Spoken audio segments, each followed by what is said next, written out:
Ал Атырауда 1,5 миллиард теңгеге салынған дренаж жүйесі түкке тұрғысыз болып қалды. Жауын шашын кезінде шаһарды қауіптен сақтап, жер асты суының деңгейін төмендетеді деп күтілген жоба экологиялық ахуалды ушықтырып барады. Әрі айналасында жағалай қонған жұртқа жайсыздық тудырып тұр. Табиғат жанашырлары лас су жиналған каналды құртпасақ, Жайық-Каспий бассейні бүлінеді деп дабыл қағуда.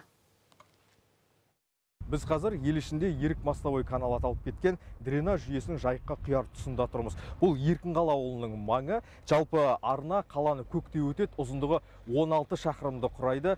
Көріп тұрғандарыңыздай аңқасы кеуіп тұр, қоқысқа лық толы, бірақ жауын шашын күндері жер асты суы көтеріліп, мына Жайық өзеніне лас су құйылады.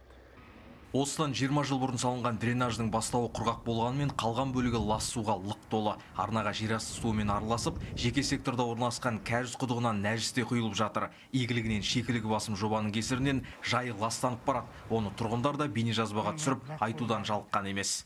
Мына қараңыздар, сасыған шіріген су былай барып Жайыққа құйылып жатыр.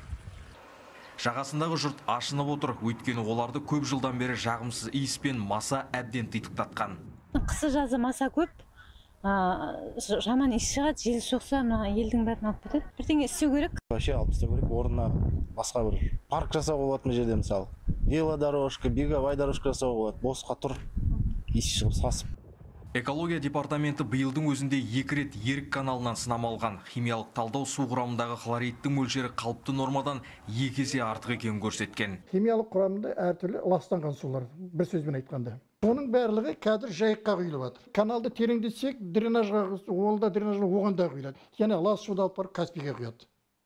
Яғни біз Каспийдің, солтүстік Каспийді ластаймыз деген сөз. Жергілікті билік каналды қайта жаңғыртуды көздеп отыр. Қазір жобасы әзірленіп жатыр. Тек сметалық құжаттың өзіне 112 миллион теңге бөлінген.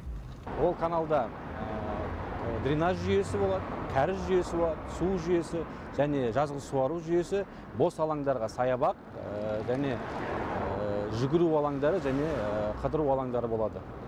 Ерік каналына қатысты жоба сараптамадан өтсе, онда құрылысы келер жыл басталады. Әзірге қанша қаржы жұмсалатыны белгісіз, бір анығы жоба құны бастапқы бағадан 2-3 есеге көп болады. Жандос Темірғали, Өнербек Жаңабай, Қазақстан ұлттық телеарнасы, Атырау.